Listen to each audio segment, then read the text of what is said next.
Hi, it's Steve. Today we'd like to show you how to change the left-hand drawer glide on your range. It's a really easy repair. Let me show you how we do it. Now with the drawer set on a suitable work surface, we're going to locate a retaining screw at the very back corner. Simply need to remove that.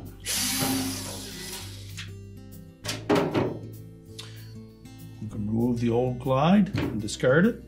Now when installing the new one, we want to make sure that this elongated piece is facing up and is outside of the body.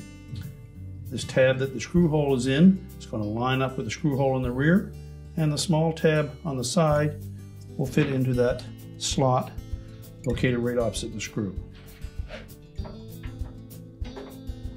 So just make sure that it presses flush up against the outside edge of that drawer. Screw hole should line up.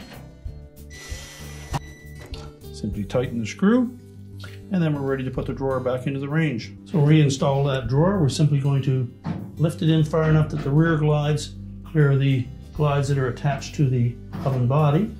Make sure they engage the tracks.